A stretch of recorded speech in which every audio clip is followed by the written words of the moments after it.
আলহামদুলিল্লাহি রাব্বিল আলামিন ওয়াসসালাতু ওয়াসসালামু আলা সাইয়্যিদিল মুরসালিন ওয়া খাতামিন নাবিয়্যিন আম্মা বা'দ ফাআউযু বিল্লাহি মিনাশ শাইতানির রাজীম বিসমিল্লাহির রহমানির রহিম কুল ইন কুনতুম তুহিব্বুনাল্লাহা ফাত্তাবিউনি ইউহিব্বুকুমুল্লাহ ওয়া ক্বালা আন-নাবিয়্যু সাল্লাল্লাহু আলাইহি ওয়াসাল্লাম মান আহাব্বা সুন্নতি ফাকাদ আহাব্বানি ওয়া মান আহাব্বানি কানা মাই ফিল জান্নাতি। আসসালামু আলাইকুম প্রিয় দর্শক, আপনারা সবাই কেমন আছেন? আশা করি আপনারা সবাই অনেক ভালো আছেন। শরীয়তের ভিতরে কিছু বিধিবিধান রয়েছে, যার মধ্যে কিছু বিধিবিধান হচ্ছে ফরজ, কিছু বিধিবিধান হচ্ছে ওয়াজিব, কিছু বিধিবিধান হচ্ছে সুন্নাত। সুন্নাত কিন্তু ফরজের মতো অতটা গুরুত্বপূর্ণ না। অর্থাৎ ফরজ এবং ওয়াজিব যদি কেউ ছেড়ে দেয় তাহলে সে গুনাহগার হবে, কিন্তু সুন্নাত যদি ছেড়ে দেয় তাহলে কিন্তু সে গুনাহগার হবে না। উদাহরণ দিই, তাহলে আপনারা বুঝবেন। নামাজের ভিতরে কিছু কাজ আছে এমন যা ফরজ, আবার কিছু কাজ আছে এমন যা ওয়াজিব, আবার কিছু কাজ আছে এমন যা সুন্নাত। এখন কোনো ব্যক্তি যদি ফরজ কাজ ছেড়ে দেয় তাহলে তার নামাজই হবে না। আবার কোনো ব্যক্তি যদি ওয়াজিব ছেড়ে দেয় ইচ্ছাকৃতভাবে তাহলে তার নামাজই হবে না। কিন্তু কোনো ব্যক্তি যদি সুন্নাত ছেড়ে দেয় তাহলে তার নামাজ হয়ে যাবে। এখন কোনো ব্যক্তি যদি এই ভেবে সুন্নাতকে ছেড়ে দেয় যে এটা তো একটি অপশনাল বিষয়, পালন করলে সওয়াব, না পালন করলে কোনো গুনাহ নেই, তাহলে কি হবে? তাহলে সে আস্তে আস্তে ওয়াজিবকে ছাড়া শুরু করবে, তারপর আস্তে আস্তে ফরজকেও ছাড়া শুরু করবে। এভাবে আস্তে আস্তে সে বেঈমান হয়ে যাবে। উদাহরণ দিই, তাহলে আপনারা বুঝবেন। জামাতের সাথে নামাজ পড়া এটা হচ্ছে সুন্নাতে মুআক্কাদা। এখন কোনো ব্যক্তি যদি এই ভেবে এই জামাতের সাথে নামাজ না পড়ে যে এটা তো একটি সুন্নাত কাজ, তাহলে কি হবে? সে বাসায় বসে নামাজ পড়বে। আস্তে আস্তে হবে কি, সে দেরি করে নামাজ পড়তে শুরু করবে, ওয়াক্ত মতো নামাজ পড়তে পারবে না, মাকরু ওয়াক্তে নামাজ পড়বে। কেননা যে ব্যক্তি জামাতের সাথে নামাজ পড়ে তার একটি তাড়া থাকে যে জামাত ধরতে হবে, জামাত ছুটে যেতে পারে অথবা মাসবুক হতে পারি। কিন্তু যে ব্যক্তি ঘরে বসে নামাজ পড়ে তার তো এরকম কোনো তাড়া থাকে না, সে শেষ ওয়াক্তে নামাজ পড়বে। এরকম করতে করতে কিছুদিন যাওয়ার পর তাকে শয়তান ধোঁকা দেবে, বলবে আজকে তোর শরীর খারাপ লাগে, তুই পরবর্তী ওয়াক্তে কাজা করে নিস। এরকম করতে করতে সে ওই কাজাগুলো ছেড়ে দেবে, প্রচুর পরিমাণে কাজা জমা হয়ে যাবে। তখন শয়তান আবার বলবে তোর তো প্রচুর পরিমাণে নামাজ কাজা হয়ে গেছে, এত তুই আদায় করতে আর পারবি না, এত আদায় করা অনেক কষ্টকর হয়ে যাবে, আর তুই তো রেগুলার মুসল্লিও না, সমস্যা নাই, তুই ছেড়ে দে। এরকম করতে করতে সে আস্তে আস্তে বেনামাজি হয়ে যাবে। আর নবী করিম সাল্লাল্লাহু আলাইহি ওয়াসাল্লাম বলেছেন, একজন কাফের ব্যক্তি এবং মুসলমান ব্যক্তি এদের ভিতরে পার্থক্য হচ্ছে নামাজ। অর্থাৎ একজন মুসলমানকে কাফের থেকে পৃথককারী জিনিসটাই হচ্ছে নামাজ। তারপরে সে নামাজ প্রচুর পরিমাণে ছাড়তে শুরু করবে। এরকম করতে করতে সে আস্তে আস্তে বেঈমান পর্যন্ত হয়ে যাবে। অথচ যে ব্যক্তি সুন্নতকে শক্তভাবে আঁকড়ে ধরলো তার ওয়াজিব আদায় হয়ে যাবে, ফরজ তো ছোটার প্রশ্নই আসে না। আর একটি উদাহরণ দেই, নামাজের ভিতরে যখন রুকু করবে, রুকুর সুন্নত হচ্ছে মাথা এবং কোমর এবং পিঠ সমান বরাবর থাকবে।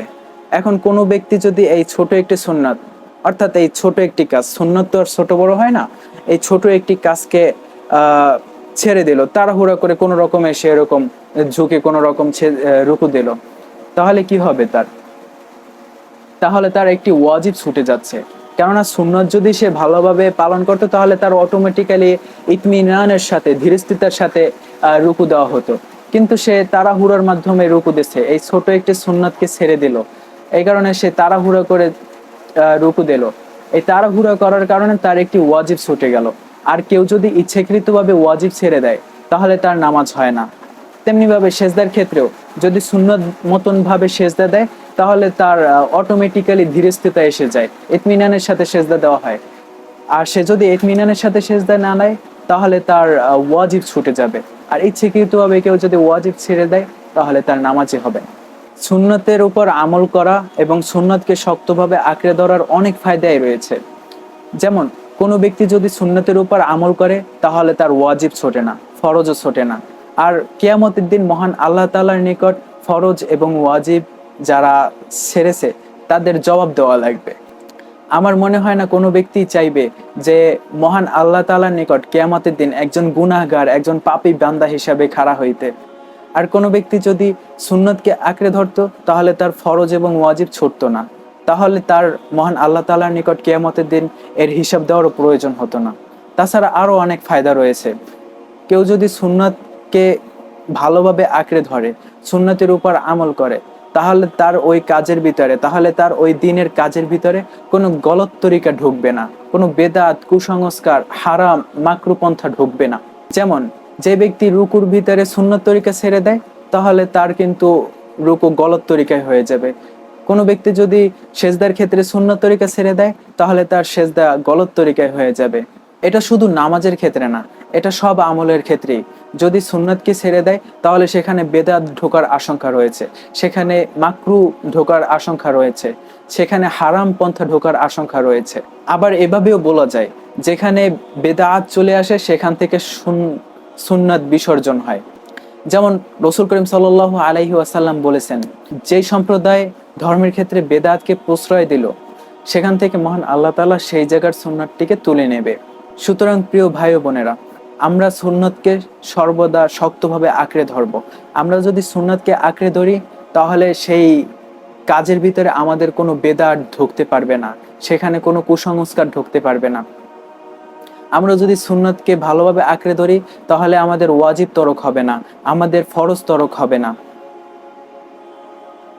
আর রসুল করিম সাল্লাল্লাহু আলাইহি ওয়াসাল্লাম বলেছেন, মান আহাব্বা সুন্নতি ফাকাদ আহাব্বানি, যে ব্যক্তি আমার সুন্নতকে ভালোবাসে সে আমাকে ভালোবাসে। ওয়ামান আহাব্বানি কানা মাই ফিল জান্নাতি, আর যে ব্যক্তি আমাকে ভালোবাসে সে আমার সঙ্গে জান্নাতে থাকবে।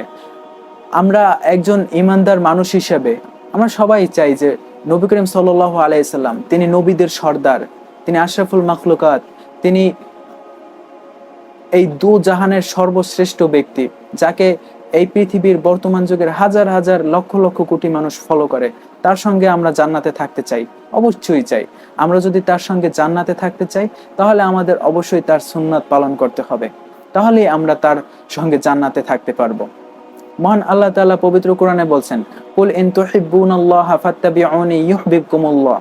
মহান আল্লাহ তাআলা পবিত্র কোরআনে বলছেন, তোমাদের মধ্যে যারা মহান আল্লাহ তাআলাকে ভালোবাসো তারা নবী করিম সাল্লাল্লাহু আলাইহি ওয়াসাল্লামকে অনুসরণ করো, তাহলেই তোমরা আল্লাহ তাআলার ভালোবাসা পাবা। অবশ্যই আমরা মহান আল্লাহ তাআলার ভালোবাসা পেতে চাই, আমরা নবী করিম সাল্লাল্লাহু আলাইহি ওয়াসাল্লামের সঙ্গে জান্নাতে থাকতে চাই। এখন আমরা যদি এটা চাই তাহলে আমাদের অবশ্যই তার সুন্নাতকে আঁকড়ে ধরতে হবে। মহান আল্লাহ তাআলার কাছে এই দোয়া করে যে আমরা জীবনের সর্বক্ষেত্রে সব জায়গায় তার নবীর সুন্নাতকে যেন আঁকড়ে ধরতে পারি। আল্লাহ তাআলা আমাদের সবাইকে এই তৌফিক দান করুন, আমিন।